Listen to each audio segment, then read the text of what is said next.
quiero un par de comerciales.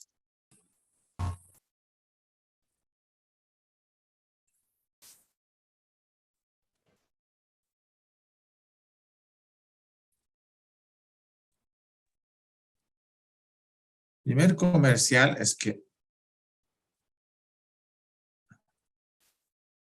lastimosamente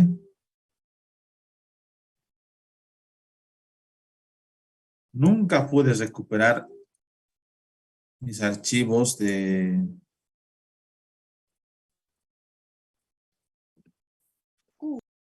mi librito. ¿Se acuerdan? No podíamos ver las imágenes.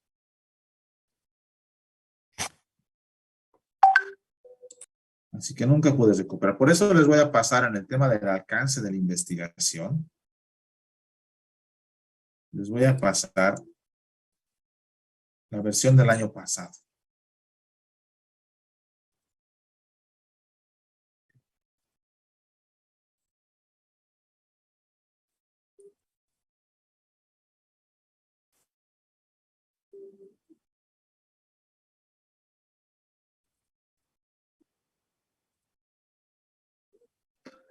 El tema 7 del alcance ya lo hemos visto, hemos hecho ejercicios y todo.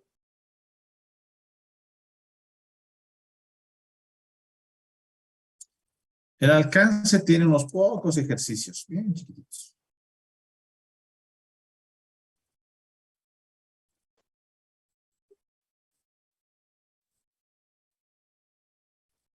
Hay que anotar aquí qué tipo de alcance es. No sé, descriptivo, correlacional, explicativo, anotan el tipo de alcance. No sé si estos son correctos, me estoy inventando.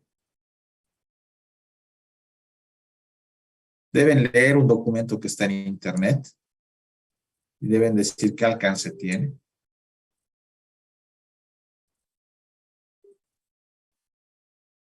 Deben leer otro documento y responder a estas preguntas. Y anotar si hay relación entre las variables. Nada más, bien cortito. Como es tan cortito el tema del alcance, les voy a dar hasta el próximo miércoles.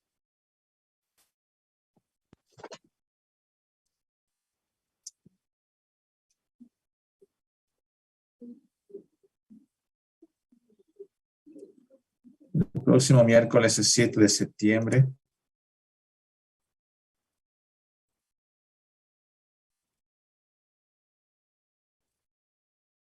Hasta las 12, por favor. Si mandan después, no va a aceptar. O al menos así lo estoy programando, que no acepte.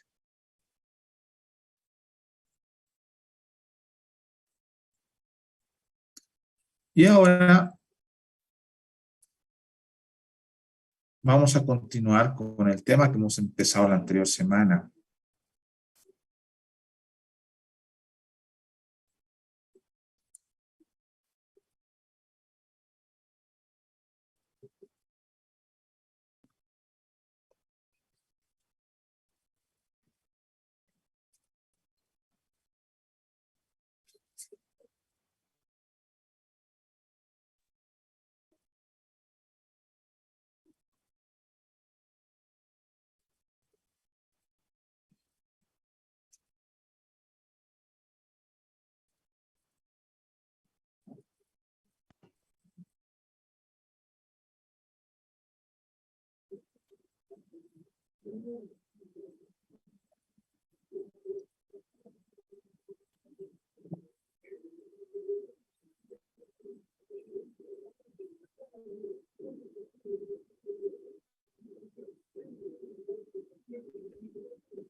Para la hipótesis nos vamos a dar hasta el 14.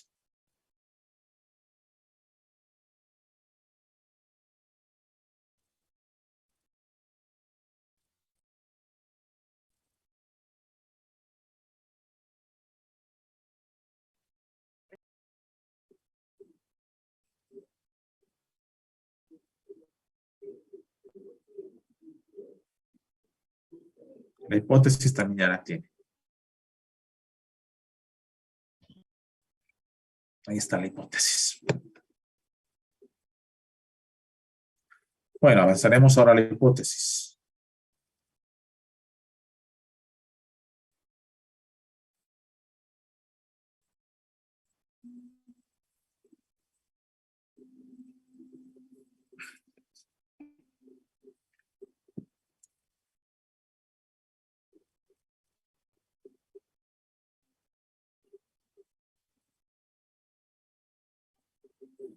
No es mucha la tarea, Daniela, son cortitas. El alcance para la siguiente semana son, no sé, debe ser 30 minutos de tarea. Manuscrito por si acaso, ¿no? Recuerden, las tareas son manuscritas.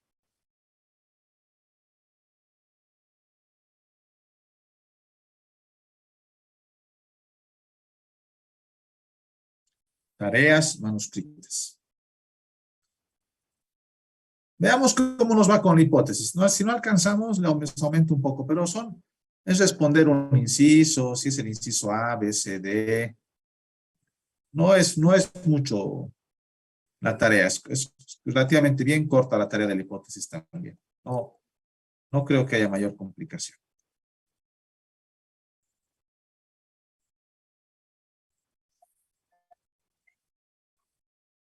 Bueno, ¿alguna pregunta adicional?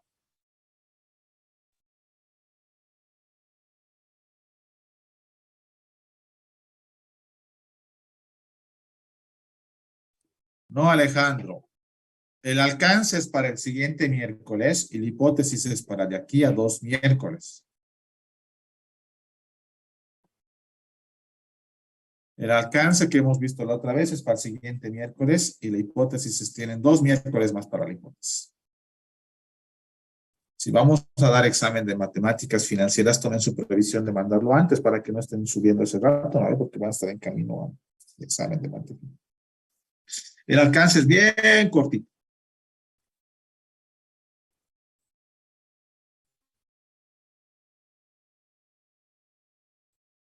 ¿Alguna otra pregunta?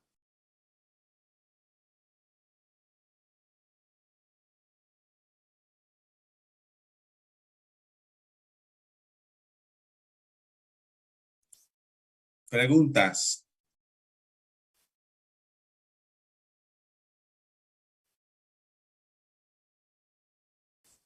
¿Están viendo el PDF?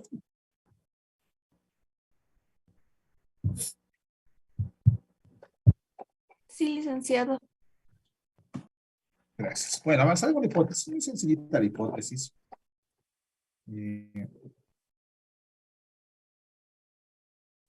La hipótesis es una respuesta a la pregunta de investigación. Hay una pregunta de investigación, algo que no conocemos. Por ejemplo, una pregunta que se responde en colegio es: si el agua transmite la electricidad, pregunta. La hipótesis es la respuesta a la pregunta. El agua transmite la electricidad o el agua no transmite la electricidad, ¿no? Respuesta, la hipótesis, respuesta a la pregunta. Como la pregunta, ¿dónde está Sara? Decíamos el otro día, ¿no? Pregunta de investigación, ¿dónde está Sara? Respuestas muchas.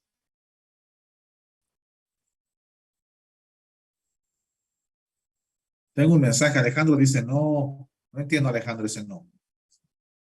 Las tareas están diferenciadas. Un miércoles una tarea, otro miércoles otra tarea.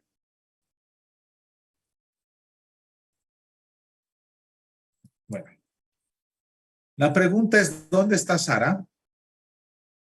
Y las respuestas son varias. El fin de la hipótesis es una respuesta, ¿no? Es ayudar, orientar a responder la pregunta.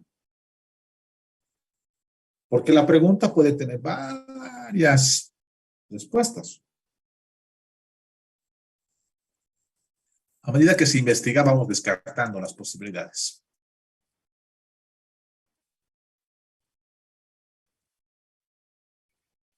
Y claro, en algún rato nos quedamos con alguna, ¿no?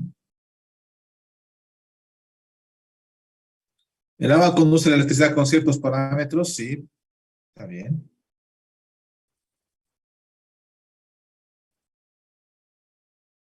Ahí está. Nos quedamos con una respuesta. De eso trata la hipótesis. Hay que probar. Las hipótesis las aceptamos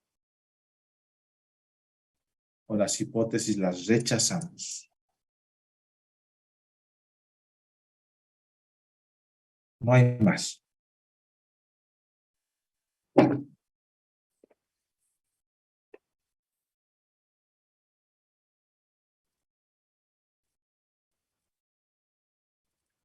Todos los tipos de investigación llevan hipótesis, no. Lo exploratorio no lleva hipótesis. Ni en cual ni en cuánto. Algo nuevo, no puedo plantear mi hipótesis. Estoy caminando por el campo y me encuentro con una cueva donde veo restos arqueológicos. Antes de decir si son restos quechuas, aymaras, tihuanacotas, no sé,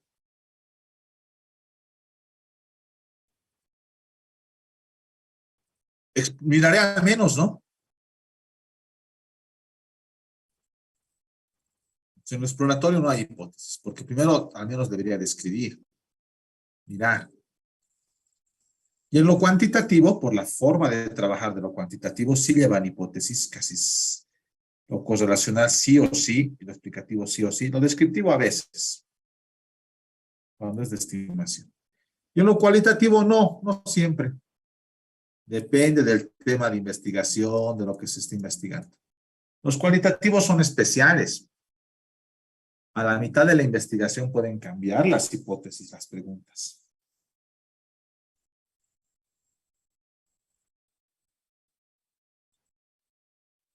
Sí, es interesante cómo cambia. Bueno, ¿cuántas hipótesis debe llevar? Las que sean necesarias de acuerdo a las preguntas de investigación. ¿Qué características debe tener una hipótesis? Estoy resumiendo lo que hemos visto el otro día. Debe referirse a un hecho real, ¿no? No puedo plantearme una hipótesis de algo ficticio. Debo tener variables, las variables deben ser posibles operacionalizar. Las hipótesis, voy a volver acá. Las preguntas tienen respuestas. La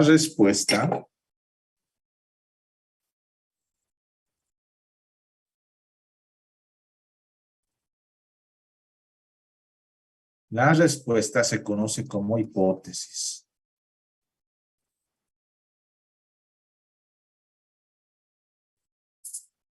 Las hipótesis tienen variables.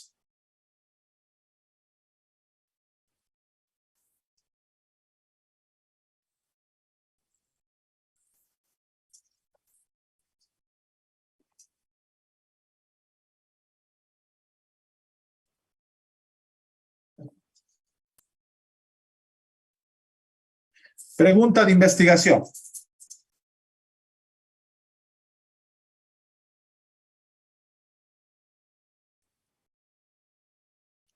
¿Cuánto tiempo dedican o el tiempo de dedicación de los estudiantes a las clases influye en su nota? Respuesta, sí. El tiempo de dedicación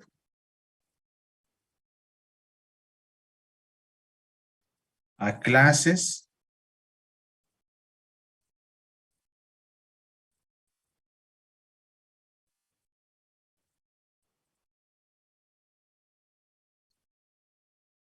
provoca mejores calificaciones.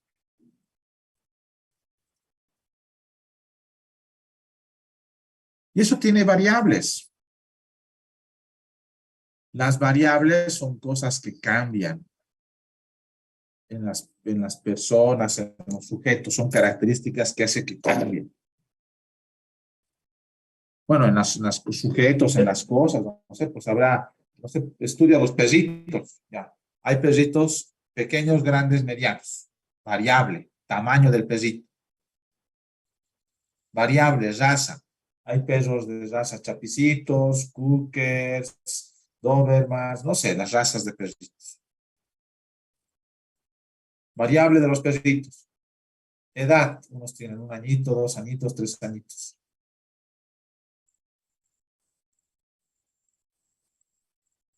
Hay perritos que son sexo, machos, hembras. Perritos de la calle, perritos con dueño. Perritos con collar, sin collar.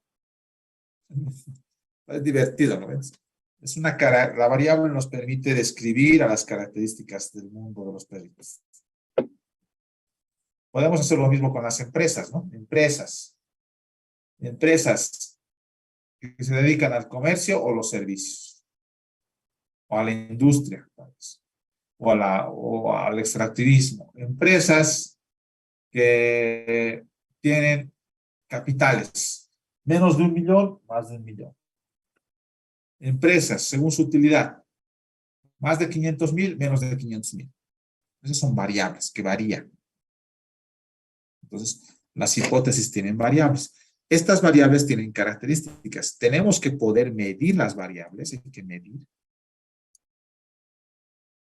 Hay que poder relacionarlas cuando son 2 variables. Si no podemos hacer eso, hay problemas. ¿Los demás están viendo mi pizarra o no? Sí, licenciado. Sí, Sí, sí. licenciado. Wendy, entonces se ha congelado en tu computadora porque están viendo los demás una pizarra.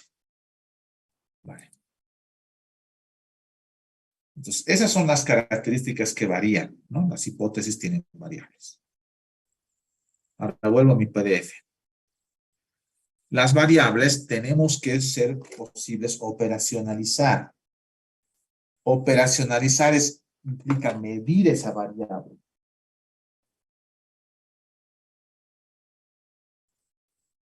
Tengo que poder medir, cuantificar la variable.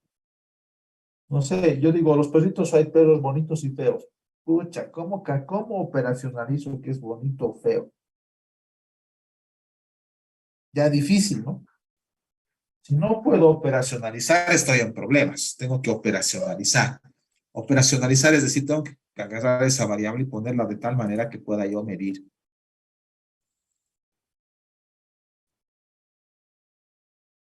Eso es operacionalizar. La relación entre las variables debe ser clara y lógica. No debe haber palabras ambiguas o poco definidas. Tengo que poder medir la relación entre las variables. Si no puedo medir, hay problemas. Puedo medir estatura, claro. Puedo medir calificaciones, puedo medir peso, talla, estados financieros, patrimonio, capital. Pero hay cosas más difíciles de medir.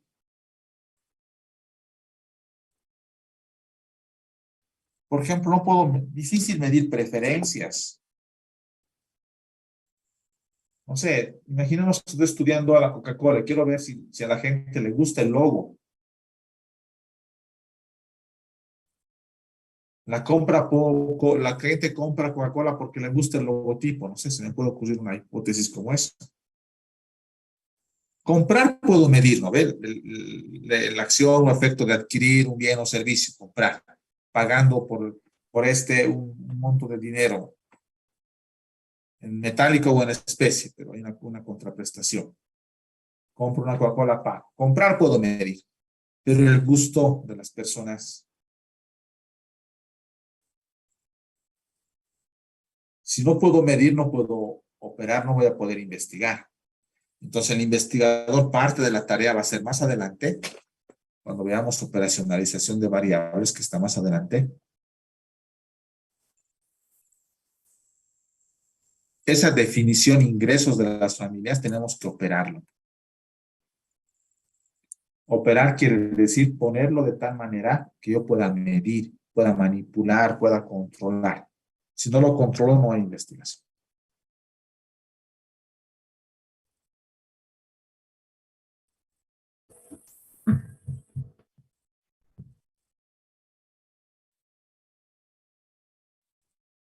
¿Preguntas?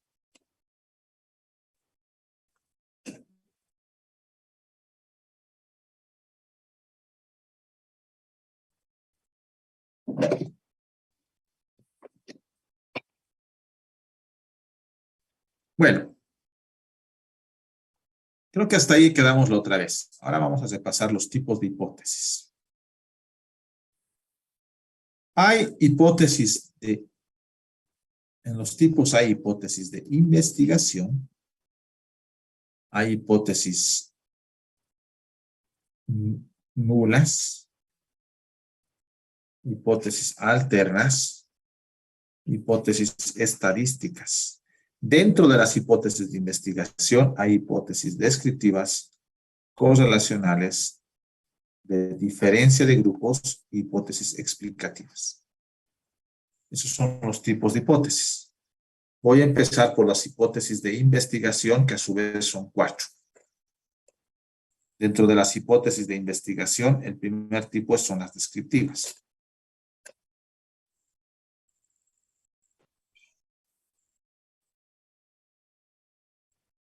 Dice, mi pantalla se congeló, pero no, qué raro. Ahora,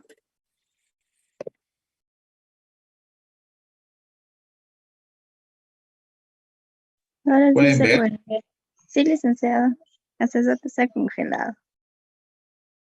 Vale. Se debe congelar porque está haciendo mucho frío. Yo salí abrigado esta mañana.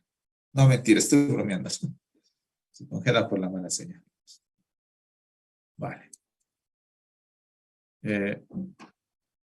Las hipótesis descriptivas son hipótesis en la cual planteamos respuestas cuando queremos estimar algo. Por ejemplo, puedo preguntarme, ¿no? ¿Cuántos estudiantes aprobarán la materia de métodos y técnicas de investigación? Y la hipótesis es la respuesta. Aprobará el 50% de los estudiantes. Respondo, ¿cuántos aprobarán? ¿Cuántos? Y respondo, el 50% aprobará. Descriptivo, ¿no? Totalmente descriptivo. No tiene fin de correlacionar con otras variables, de saber por qué aprobaron, por qué no aprobaron, causa, efecto. No hay nada de eso. Súper descriptivo. Y además de estimación, porque hoy estamos en agosto, bueno, último día de agosto. No sé qué va a pasar en el futuro. La aprobación la vamos a tener recién en noviembre. Descriptivo.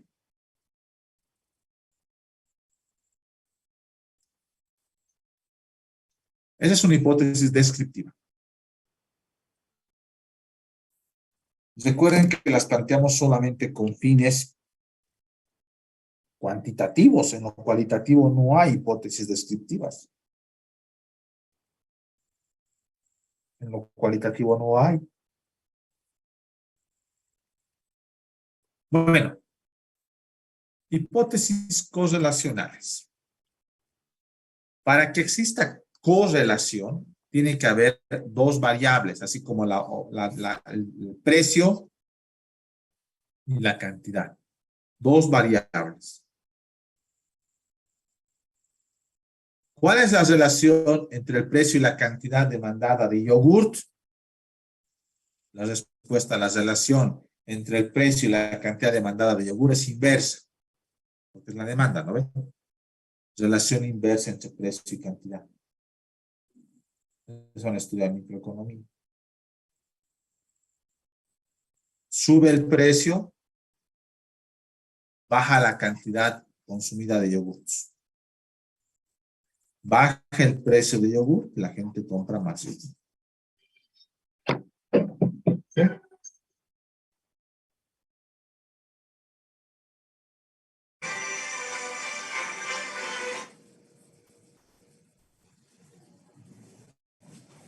Entonces hay una relación entre precio y cantidad. Inversa.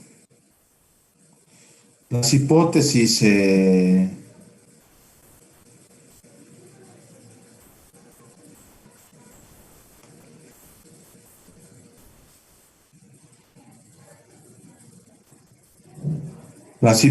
correlacionales relacionan dos variables. Cualquiera, puede ser cualquier otras dos, ¿no? A ver, vamos a poner temas interesantes para ustedes. A ver, estos días, se ha perdido el celular del presidente Evo Morales. Entonces, no sé, se me ocurre, imagen del expresidente. La imagen del presidente, del expresidente, estará relacionada o estará afectada por la pérdida de su celular.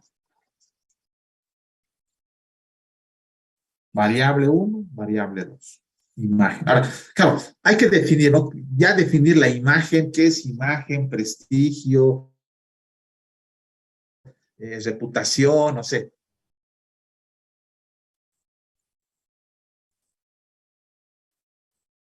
Otra relación entre variables. Estos días, no sé si se han enterado, pero en el mundo está subiendo la tasa de inflación. Es la noticia del momento. En el mundo sube la inflación. Bueno, saben qué es la inflación, ¿no ven?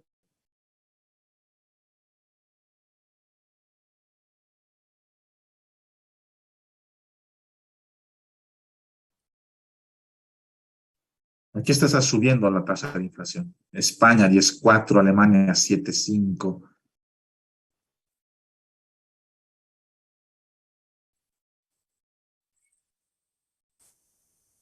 Todos positivos. ¿Saben de quién no está subiendo? De Bolivia. Bolivia está abajo. Está. En orden alfabético debe estar esto. Bolivia 2,0, dice. 1,6 desde enero vemos. 1,6 bajo. Pero en el mundo los demás, miren, Argentina 46%. Ghana, bueno, los más grandes, ¿no? Hungría, Líbano 50. Las tasas del mundo están creciendo.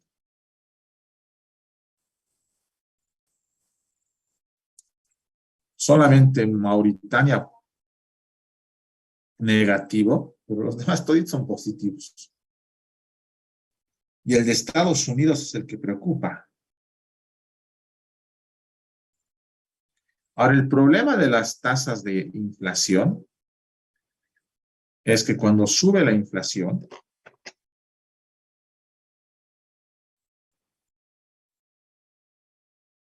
inflación se representa con la letra griega pi. Bueno, les recuerdo, inflación en la economía quiere decir que los precios suben, ¿no? Eso es inflación. Alzas sostenidas, suben todo el tiempo los precios. ¿De qué? De los bienes que consumimos, ¿no? Salteñas, bolígrafos, almuerzo, tomate, carne, pollo, de todos los bienes, suben los precios. Eso es inflación. Se representa con esa letra griega pi. Inflación. Creo que el problema de la inflación es que afecta a la economía, a los agentes, ¿no? Ustedes, seguro que a nadie le gusta que suban las cosas. Vas a comprar salteña 6 pesos, puedes a comprar 6,50. Más caro, ¿por qué tan caro? Suben, ¿no? Los precios. Para evitar la inflación y que no suban los precios, los bancos centrales tienen una estrategia de aumentar la tasa de interés. Si aumentan la tasa de interés, dice que controlan la inflación. Entonces, hay una medida. Cuando se incrementa la inflación, los gobiernos tienden a incrementar la tasa de interés. ¿Por qué? Porque si hay mucho dinero en la economía y tú tienes mucha plata para comprar salteñas, para que no demandes tanto, porque recuerda la demanda y la oferta, si demandas harto, si tu demanda sube, va a subir el precio. Entonces, para que no tengas plata, te aumentan la tasa de interés para que dejes tu plata en el banco. Y así no gastes, y si no gastas, no subes la demanda. Hay una relación entre inflación y tasa de interés. Pregunta. Alguien en algún momento ha tenido que responder la pregunta. ¿Habrá alguna relación entre la inflación y la tasa de interés? Respuesta. Sí, hay una relación entre la tasa de interés y la inflación. Debería ser inversa la relación. Y debería ser de causa-efecto. Debería ser, suben la tasa de interés, buscan bajar la inflación. Esas son hipótesis correlacionales. Correlacionales porque relacionan dos variables. Otra hipótesis es la hipótesis de diferencia de grupos. Los investigadores pueden querer preguntarse si hay resultados diferencias entre grupos. Siempre hay grupos, ¿no? No me refiero al grupo que los que se sientan adelante ni los que se sientan atrás, ¿no? Ni a los del Bolívar ni del Stronger. Claro que podríamos investigar, pero debe ser medio trucho de investigación. Y no sé, pues, que saber si hay diferencias de notas entre el Bolívar y el Stronger. ¿En qué me contribuye? Nada, ¿no ven? Pero saber si hay diferencias de notas, de calificaciones entre los grupos que trabajan versus los que no trabajan, sí me parece interesante saber como universidad, como docente. ¿Habrá diferencias de notas entre los que trabajan y los que no trabajan?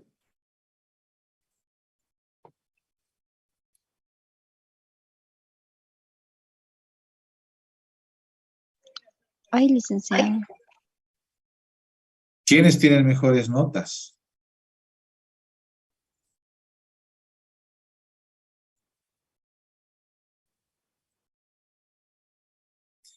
Wendy menciona, mientras tanto, si hay una relación entre la tasa de interés y la inflación y la tasa de interés real. Claro, la tasa de interés real contempla el descuento de la inflación. Si el banco te paga 5%, la tasa de interés del banco, pero la inflación es 3%, la verdad es que la tasa de interés real solo es 2%, porque ganas plata 5%, pero pierdes poder adquisitivo en 3%, entonces la tasa de interés real es 2%. Sí hay una relación, claro. Los que no trabajan o los que no tienen apoyo LICEN son los que tienen más ventaja de tener más nota. Deberían tener en teoría Franz. Es interesante. Notas de los que trabajan versus los que no trabajan. Debería ser, en lo ideal, que los que no trabajan tengan mejores notas, porque como no trabajan, pues tienen más tiempo de estudio. Pero resulta que hay compañeros que trabajan muy disciplinados, que estudian, que trabajan, que hacen varias cosas a la vez. Y los que no trabajan están más del... Algunos, ¿no? No todos. Pero debería haber. Pero es una cosa que hay que contestar, ¿no? La pregunta. Y luego la hipótesis. La hipótesis es, hay diferencias de notas entre los que trabajan y no trabajan. Y ese tipo de hipótesis, cuando hay grupos de por medio, se llama hipótesis de diferencia de grupos. No solo es entre estudiantes, ¿no? Puede haber diferencias de grupos entre países, entre empresas, entre municipios, los municipios del área rural versus los municipios del área urbana, recaudación tributaria. Empresas dedicadas al comercio y los servicios, utilidades. Las utilidades en promedio de las empresas que se dedican a los servicios será mayor a los que se dedican al comercio. Respuesta, sí, las empresas que se dedican al comercio tienen mayores utilidades. Bueno, diferencia de grupo. Otro tipo de hipótesis son llamadas las hipótesis de causalidad o explicativas. Causalidad, causa-efecto, ¿no? Pregunta de investigación.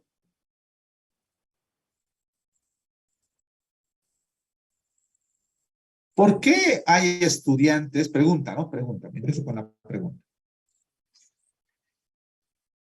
¿Por qué hay estudiantes?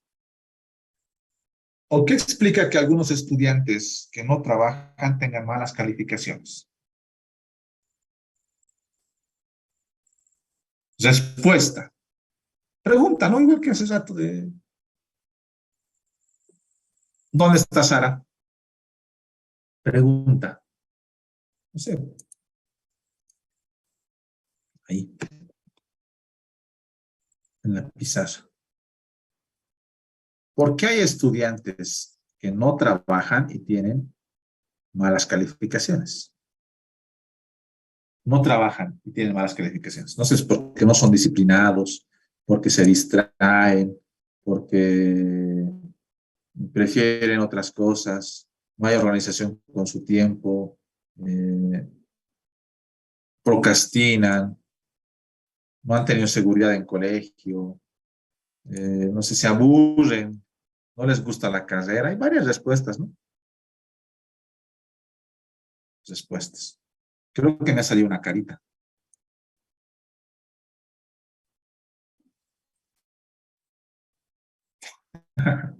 Bueno, para que se distraiga. La pregunta tiene varias respuestas, pero las respuestas son de tipo causa-efecto. Ya no quiero mi carita. Son preguntas y las preguntas son ¿por qué? ¿Por qué? ¿Por qué los estudiantes que no trabajan no tienen buenas calificaciones? Y ahí ustedes me están dando respuestas. Me están dando hipótesis, ¿no? Cuando me contestan ustedes ahorita, me están dando hipótesis. Hipótesis que igual que en el caso de Sara, tengo que someterlas a prueba. Alguien dice porque procrastinan. Procrastinar, para los que no saben o no conocen, aunque se ha vuelto popular el término este tiempo, procrastinar quiere decir que las personas saben que tienen que hacer algo, pero lo dejan para el último o para atrás o lo patean.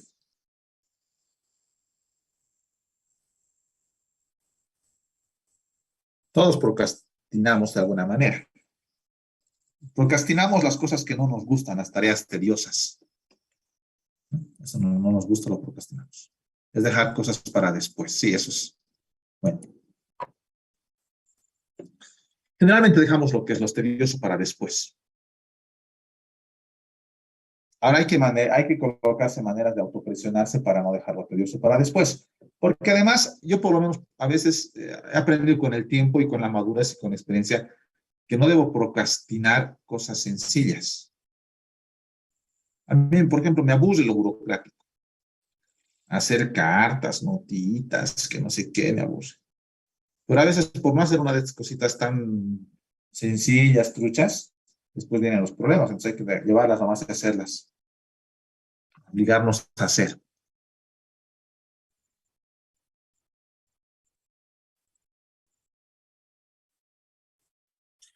Pero también sí, hay que trabajar en superar eso, ¿no? Colocarse metas, colocarse... Yo tengo mi pizarrita, les cuento, y ahí coloco mis cosas. Y en mi pizarra voy borrando. De esa manera trato de por lo menos recordarme todos los días, ay, tengo tanto que hacer y tengo que borrar. Ahí me siento feliz con amor. Bueno, entonces ahí está la pregunta y la pregunta tiene respuestas, ¿no? Solo que esta vez las respuestas son de tipo causa y efecto. Eh,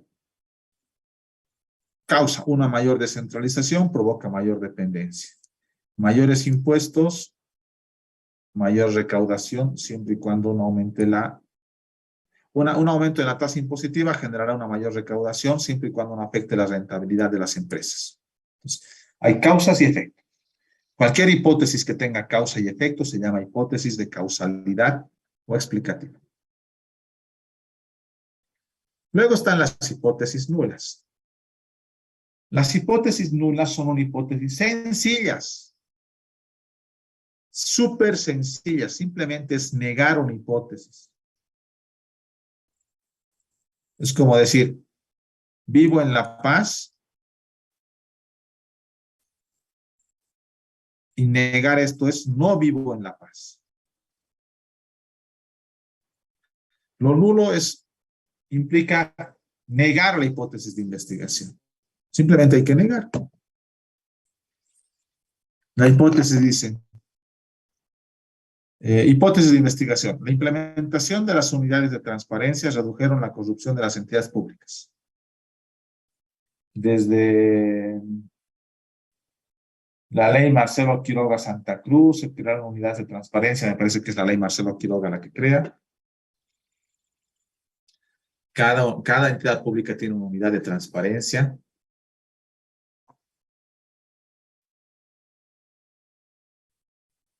Y se supone que debería reducir la corrupción, no lo sé, pero la hipótesis es que se redujo. ¿Cómo la negamos? La implementación de las unidades, no. No redujeron la corrupción. Simplemente le aumenta una palabra, ¿no? Como ven aquí abajo, ¿no? Negamos. ¿Por qué negamos? ¿Por qué negamos? Porque a veces es más fácil demostrar la negación que la hipótesis de investigación. Esta es una manera de contribuir al conocimiento.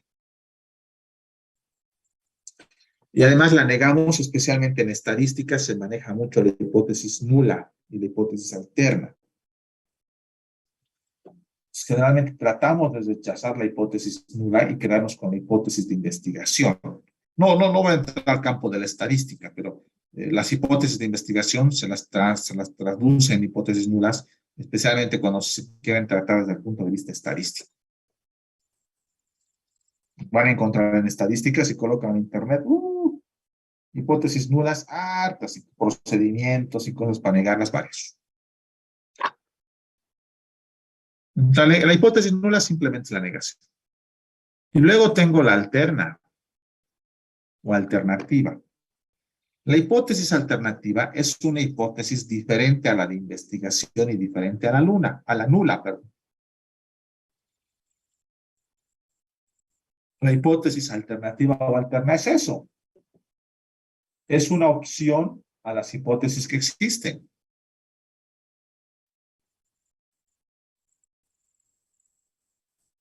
Si la hipótesis de investigación es A, la nula es la negación, no es A. La investigación dice, ¿no? ¿Qué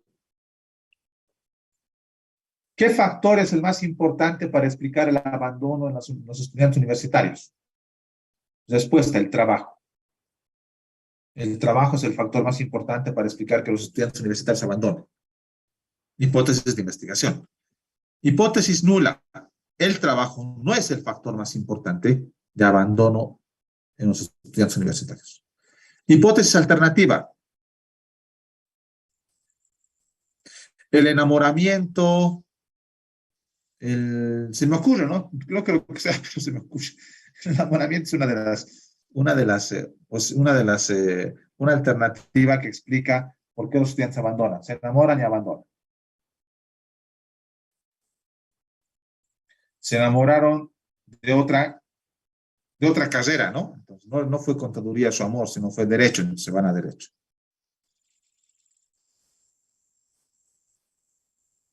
No es cierto, estaba pensando en una pareja sentimental que explica el abandono y la deserción también. Hay gente que no sé por qué, un porcentaje bien poquito, que se inscribe en una carrera porque va tras la enamorada y después termina y se va a otra carrera. Bueno, ahí está. Entonces, la alternativa es una alternativa, ¿no? Es una alternativa a los dos. Hipótesis de investigación es A, nula no es A y la alternativa es B. ¿Es rojo? No es rojo.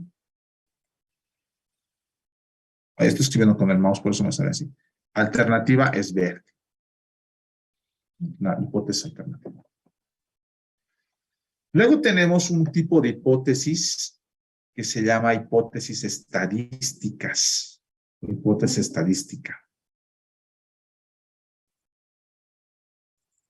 Todo lo que está a nuestro alcance es posible traducirlo a términos matemáticos estadísticos.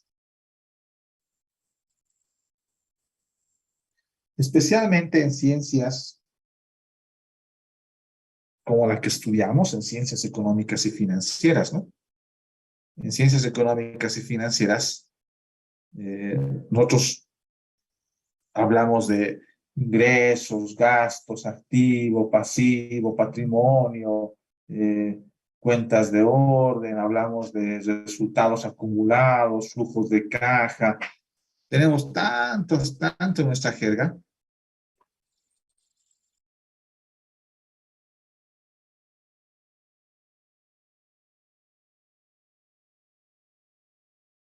Y entonces en nuestra jerga hay varias cosas que las traducimos en términos matemáticos, ¿no?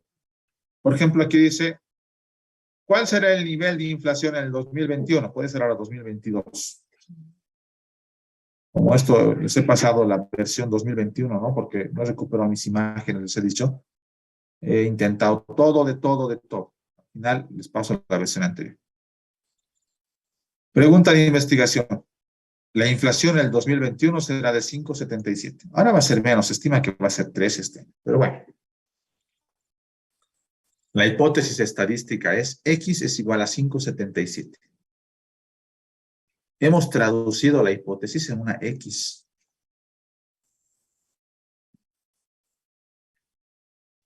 Claro, X representa algo, ¿no? X representa inflación. Y X tiene que ser igual a 5,77. Se traduce las hipótesis en términos matemáticos. Especialmente en nuestras ciencias económicas. Aquí nosotros casi todo lo traducimos a lo matemático. Desde lo ético, ¿no ven? El 60%, el 90% de los auditores son éticos. Pregunta de investigación. ¿Cuál será el promedio de salario que reciben los recién titulados de la carrera? ¿Cuántos recibirán de salario? Y esa es la hipótesis, ahí se puede leer. Los recién titulados de la carrera de contaduría tienen en promedio un salario de bolivianos 3.000.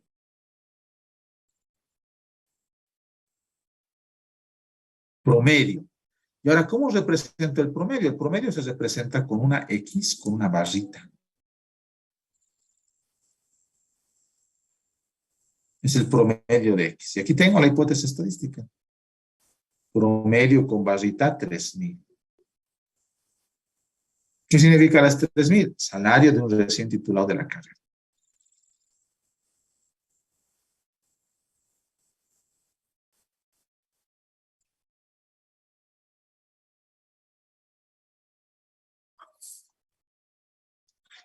El índice de Gini será de 0,45. Nula no será. Alternativa será de 0,40.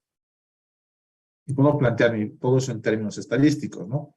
El índice de Gini es un índice que mide la desigualdad. Desigualdad de ingresos. Desigualdad de ingresos quiere decir si todos los bolivianos ganamos más o menos homogéneamente, o algunos ganan más que otros. Nos muestra si una sociedad tiene las mismas oportunidades. Las desigualdades tienen que ver con oportunidades para el desarrollo. Se supone que las sociedades deberían procurar que todos tengamos el mismo derecho a desarrollarnos plenamente, no que unos se desarrollen más y otros. Porque pues partimos de condiciones diferentes, ¿no? Alguien que viene del campo, sin internet, que ha estudiado en un colegio rural, que no tenía acceso a salud, Por supuesto, están en peores condiciones que ustedes. Yo algún rato les he contado que yo iba al campo, me acuerdo de unos pueblitos por aquí, de Pasorapa, y salía a 5 de la mañana y los niños salían 5 de la mañana al colegio, caminando, 3 horas para llegar al colegio. Y claro, los demás son privilegiados, ¿no? Ustedes tienen internet en sus casas, algunos, comida, no trabajan, tele, y otros niños están en la calle trabajando.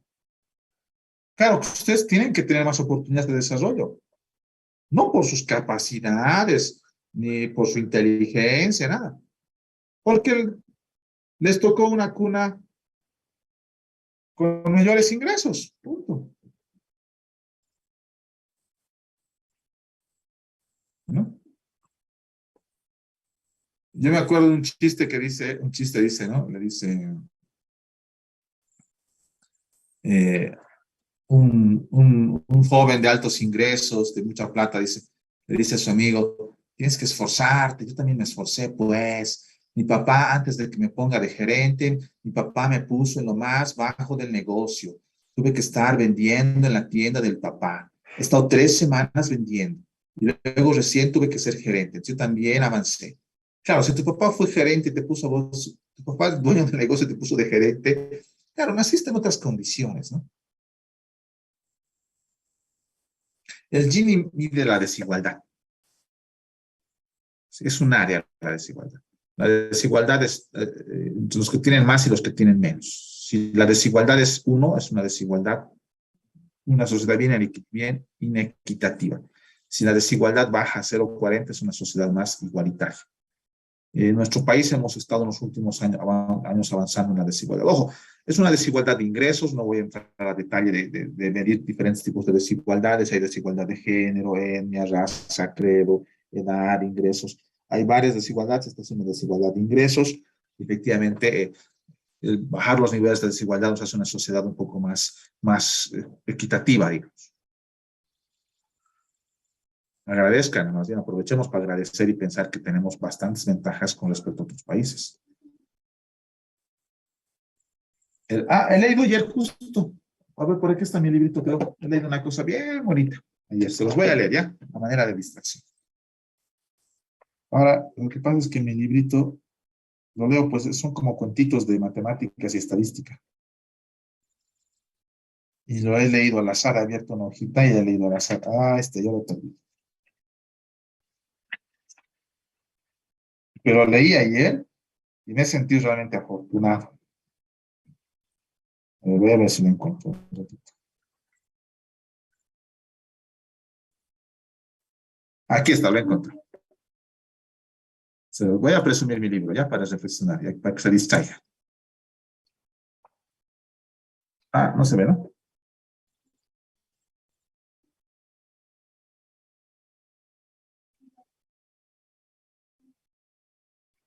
¿Están viendo mi libro?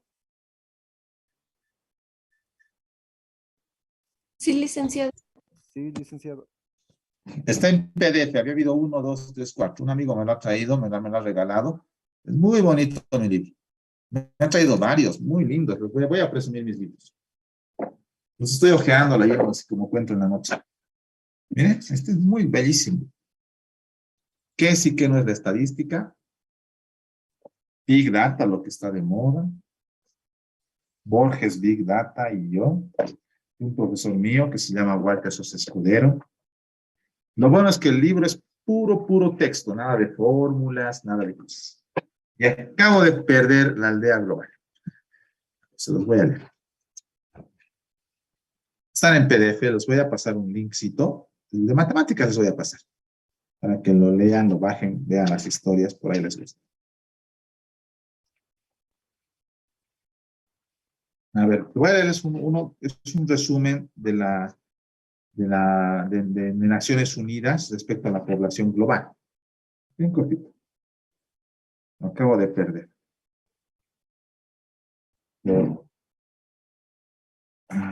voy a buscar en el índice.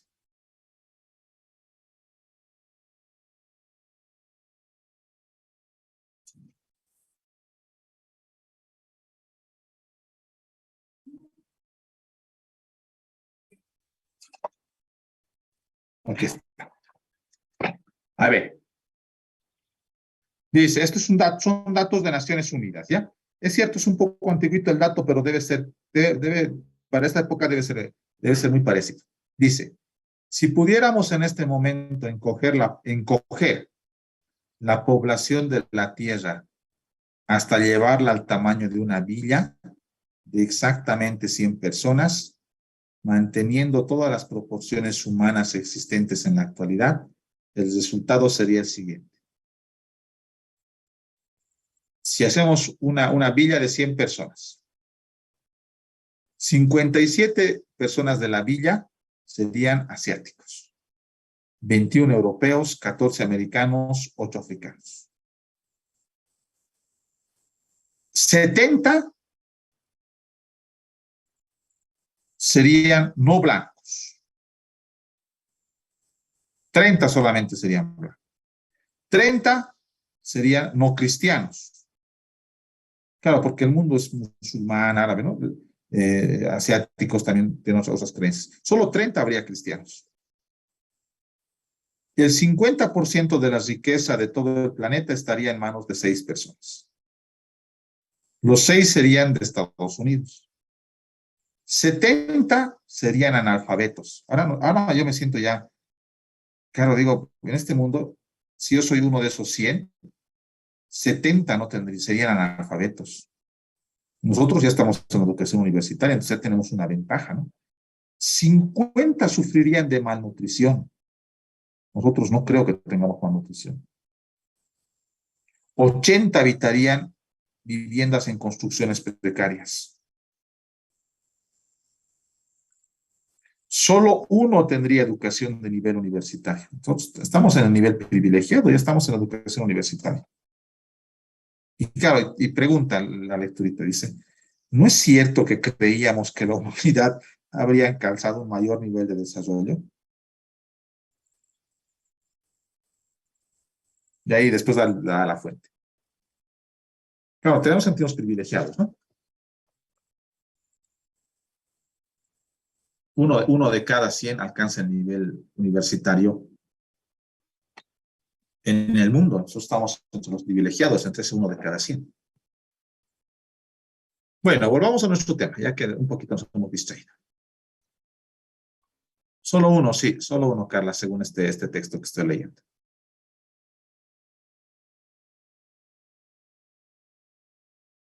Vamos a nuestras hipótesis. Bueno, y así podemos tener varios símbolos matemáticos. Esta R de X quiere decir correlación.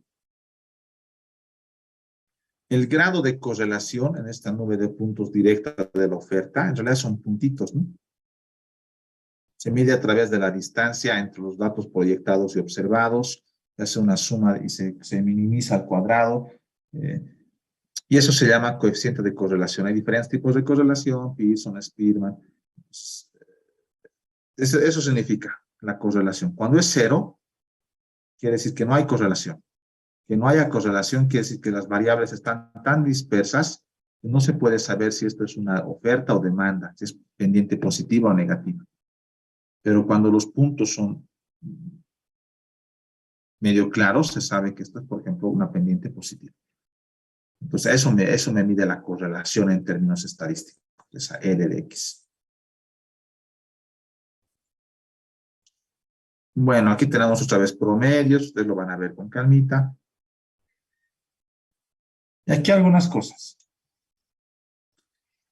Puede haber muchas hipótesis en una investigación. Me refiero aquí a tipos de hipótesis, ¿no? Miren que hemos aprendido varios tipos de hipótesis. Hipótesis de investigación, hipótesis nulas, hipótesis estadísticas, hipótesis dentro de las de investigación, descriptivas, correlacionales, explicativas.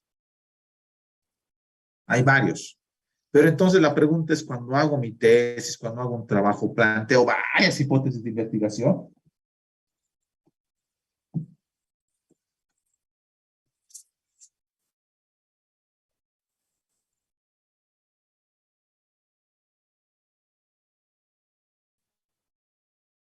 No, no es necesario. No necesitamos plantearnos todos estos tipos de hipótesis. Basta que tengamos uno suficiente. Dos tal vez. No necesitamos todas esas. ¿De qué va a depender?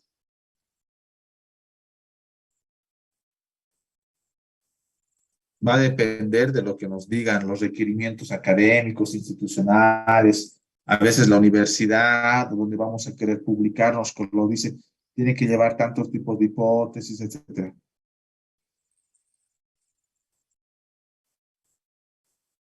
Entonces, no es un requisito que sí o sí hay que ponerlos todos. Escogemos los que vamos a utilizar. Y ahora entramos a la definición conceptual y operacional de las variables. Repito otra vez. Las hipótesis tienen variables. A ver. Variable trabajo.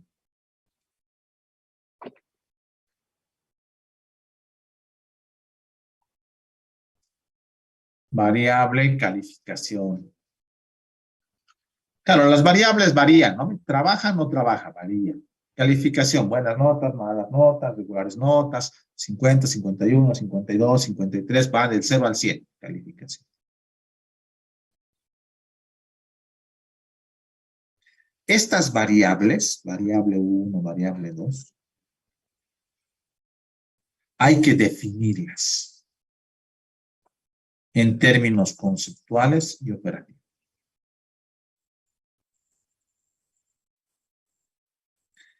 Si no se definen las variables,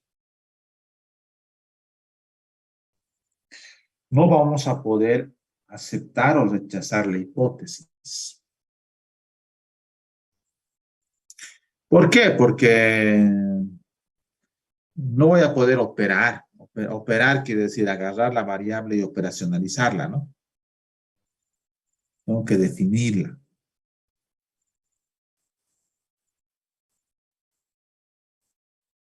Bueno, veamos algunas razones de por qué hay que definir.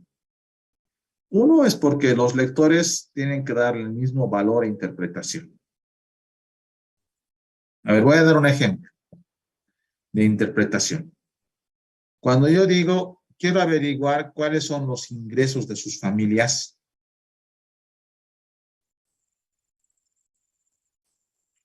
yo digo los ingresos de sus familias. A ver, escriban un mensajito de texto para que veamos la interpretación. ¿Cómo de un concepto que parece tan sencillo, la interpretación es amplia? Si yo digo, quiero saber los ingresos de las familias de los estudiantes de la carrera de Contaduría Pública, de la UNSA, ingresos de las familias se constituyen una variable. Ingresos de las familias.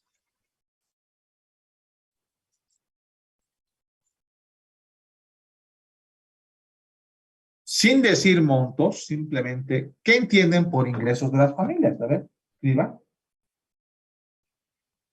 ¿Qué entienden por ingresos de las familias?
Súper.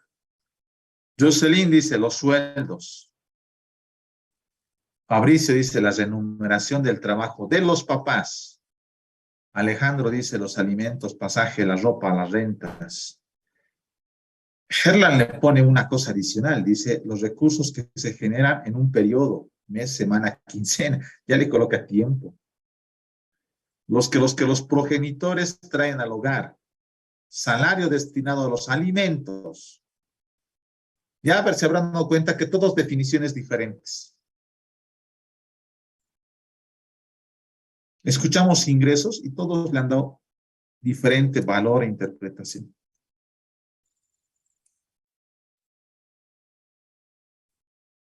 Lo mismo pasa con otras variables. Educación. ¿Qué es educación? No sé, mi mamá a veces dice, ¿no?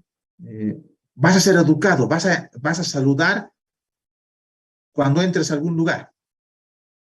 Siempre vas a decir gracias, por favor. Buenos días, buenas tardes. Mi mamá dice, eso es educación. Pero la educación, ¿acaso no tiene que ver con los años de estudio?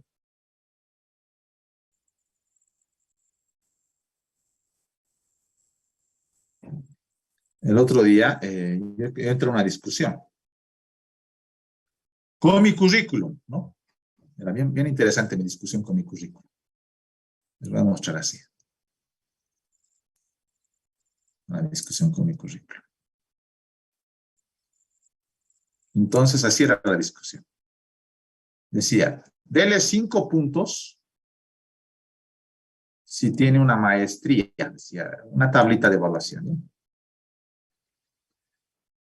Dele 2 puntos si tiene diplomado.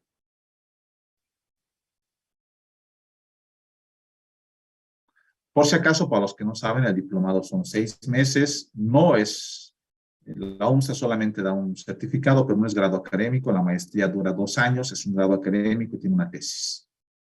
Es más larga. Yo tengo 2 maestrías, decía. Entonces yo tengo 2, bueno, también tengo diplomados y cosas, pero yo quería hablar de las 2 maestrías.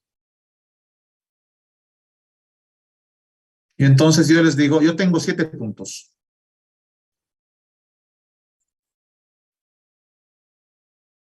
O ustedes me calificarían 5 puntos. Digamos que me olvidé presentar mis certificados de diplomado, solo presenté 2 de maestrías.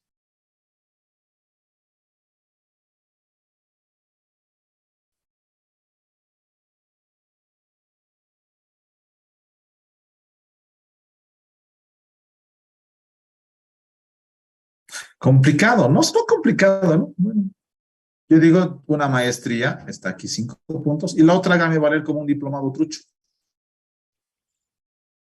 A pesar de que es una exigencia mayor, ¿no?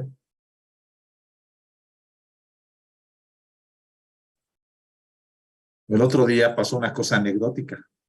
A un compañero de ustedes los rechazaron en un trabajo. ¿Y por qué lo rechazaron en un trabajo? Porque su compañero era licenciado y el trabajo pedía que sea bachiller. Y entonces, ¿cómo es que lo rechazaron si su compañero de ustedes es licenciado y el trabajo pedía que sea bachiller? Porque los pinches, así nomás son, los pinches del sindicato dijeron que está sobrecalificado.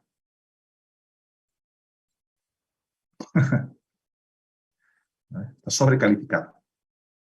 No puede ser licenciado, tiene que ser bachiller nomás. Y entonces pasan como esas. Hay interpretaciones, ¿no? Como hay interpretaciones, y algunas de estas pueden ser injustas, justas, como quieran, tiene que haber la definición. Se tiene que definir para que todos los den el mismo valor a la interpretación.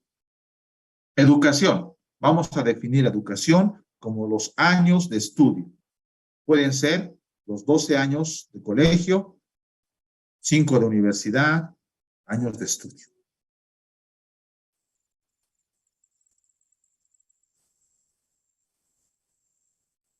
Si no, todo el mundo le va a dar diferentes interpretaciones. Ingresos, definamos los ingresos. Dice de la familia, entonces no solamente pueden ser de progenitores. Voy a definir. El investigador define. No hay una receta, por si acaso.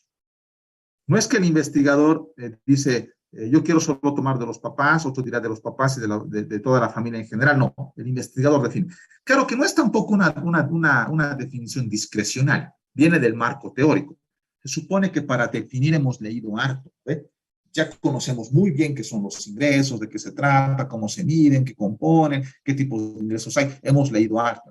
Como yo he leído harto, ya puedo definir con mucha más precisión los ingresos. Yo diré, los ingresos van a ser los sueldos, los salarios, los recursos que tienen los papás por las ventas que tienen si tienen un negocio propio, las utilidades, medidas en un tiempo determinado, un mes, un año. Y como es de la familia, no solo es del papá, de la mamá, de los hijos, de los abuelos, todos los que tengan un grado de consanguinidad de primer grado o de segundo grado. Ya está. Ahí defino los ingresos.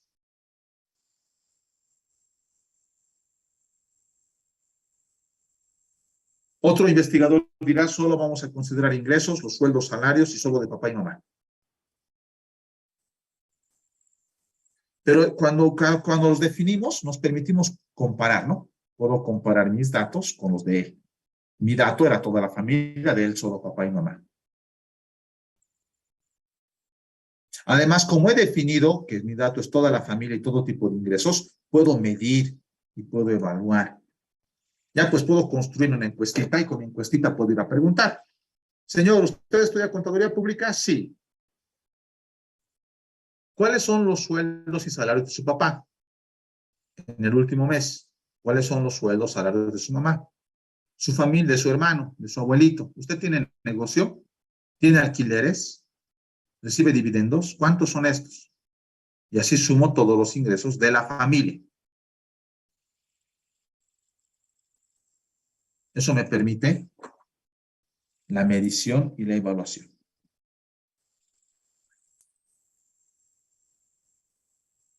Y además después me permite evaluar adecuadamente los resultados en el contexto en el que fueron validados. Yo les cuento una anécdota. Voy a quedarme con la definición conceptual. La siguiente vamos a hacer la operativa, aunque tal vez podamos verlo. Aquí están los ingresos, ¿no? En lo conceptual. Incluso en lo conceptual, aclaro, digo acá, no incluye aquellos derivados, dice, ¿no? No incluye aquellos derivados de la venta de activos. No es un ingreso que vendas tu televisor. Porque, claro, no todo el tipo vendes tu televisor, es una vez por necesidad, eso no es un ingreso. Por lo menos aquí, en la definición que hemos puesto, no está. No hay esa definición. Tengo que definir conceptualmente. Y miren, la definición no es del diccionario por si acaso, es una definición propia en base a la teoría.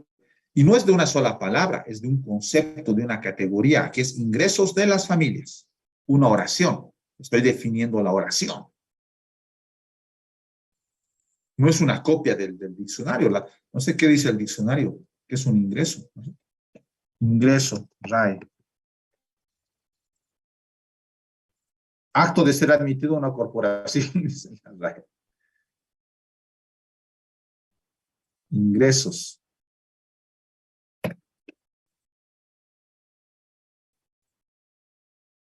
Claro, no es una definición del diccionario, ¿no? Es una definición del que esté evaluando. A ver, les quiero contar la anécdota. Por eso dice aquí en la última parte que esto tiene que ser, sí, Mauricio, si el investigador decide, Mauricio pregunta si es necesario especificar la composición de la familia. Sí, si el investigador decide que debe especificar, tiene que especificar. El investigador al definir decide. Puede ser que sea importante o no. El investigador lo va a adaptar al contexto. ¿Recuerdan? No estoy subrayando contexto. Contexto. Se ha perdido por ahí está contexto. Y eso quiero contarles la historia. Yo he trabajado muchos años en el Oriente, en Guayaramerí precisamente. En Guayaramerí he hecho varios proyectos, varias cosas hice en Guayaramerí. Y me tengo mucha nostalgia porque es un pueblito que yo fui de joven, ¿no? Después fui hace algunos años otra vez, ya con otro trabajo. Incluso algún rato estaba en Riberal, Guayará. Pero cuando iba joven era un pueblito, pues, cerca de Guayará había un pueblito que se llamaba El Yata, Rosario del Yata. Y la carretera era de tierra, ¿no?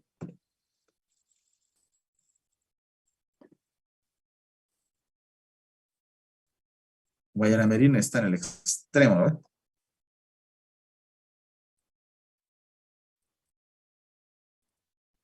Ahí está Guayaramerín.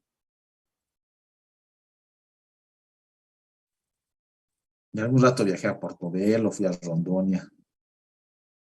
Aquí está Ribera Alta y aquí está Guayaramerín. Está aquí en la esquinita, está. Ese es Guayaramerín. Y camino a Ribera también, miren acá, hay un lugar que se llama El Yata. El Yata. Y ahí está el puente, aparece el puente. Ahora hay un puente, puente Yata 2, dice. En esa época no había puente. Se pasaba como en el lago, el estrecho de Tiquina, en barcazas.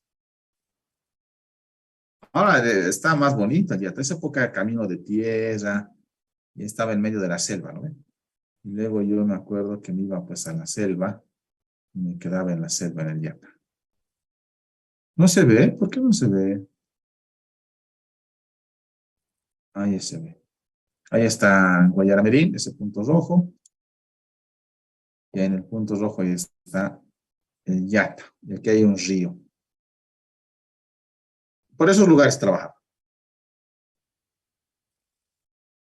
Y me tocó hacer una encuesta a las familias del Yata.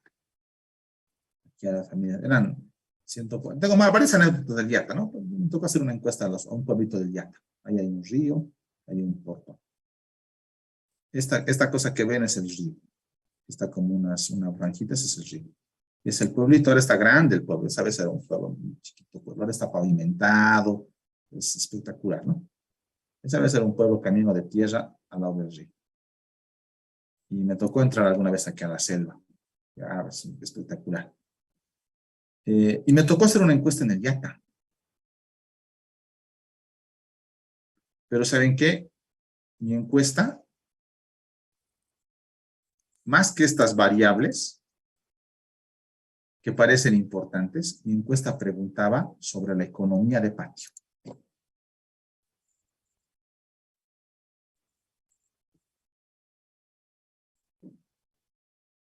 Las familias en el Yata, no, pues no es que tenían sueldos, salarios, trabajaban en una fábrica, no, no, no, ni tenían negocios. Las familias eran pescadores, agricultores, algunos iban a Guayaremerín como mototaxistas, jornaleros, y una de esas fuentes de ingreso principales eran las cosas que tenían en sus patios. ¿Qué tenían en sus patios? Gallinas, animalitos de granja, chanchitos, tenían verduritas, arbolitos frutales. Sus ingresos venían de las gallinas que comían, de los chanchitos, de los lobos que tenían, de los arbolitos frutales, de sus huertos, de su chaquito, tenían su arrocito. Los jóvenes tenían hambre, se iban al río a pescar. No es como aquí, ¿no? Papi, tengo hambre, dame para mi salteña. No, no, no. ¿Tienes hambre? Te vas al río, pescas una yatorana y la haces cocer y te lo comes. Además rico, ¿no? Un súper platazo.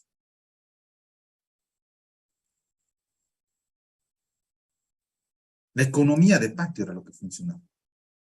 Claro, había jornales también, había otras cosas, pero esto era importante para las familias.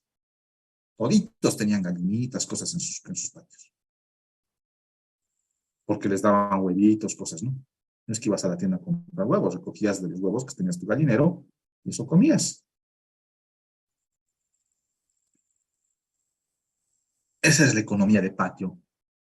Entonces yo, si estuviera en el Yata y haciendo otra investigación sobre las características sociales, económicas de los del Yata, pues no preguntaría estas cosas, otra vez me enfocaría en la economía de patio. Porque esto también cambia de acuerdo al contexto, ¿no? El contexto es el que me mueve. Otra cosa es preguntarles a ustedes, no sé si vale siquiera a ustedes preguntarle, ¿usted tiene un árbol frutal en su patio? ¿Tiene gallinas, conejos, patos, chanchitos? No sé si alguno de ustedes tendrá, pero y si tiene uno debe ser la excepción. Pues, mi definición va a variar de lugar a lugar, de contexto a contexto. Para ustedes, no tendrá, ni siquiera lo pongo, ¿no? No está siquiera. Voy a gastar tinta y papel preguntándoles cosas que no tienen. Probablemente ustedes alguien tenga hasta acciones o negocios, pero esta cosa también se adecua al contexto.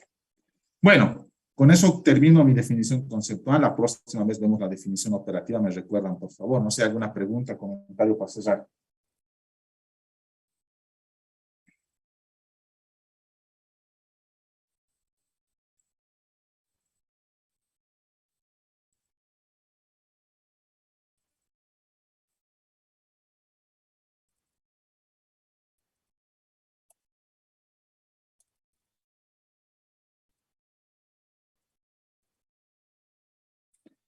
Bueno, si no hay más, quedamos aquí. Nos vemos el día miércoles. Que les vaya muy bien. Chao, compañeros.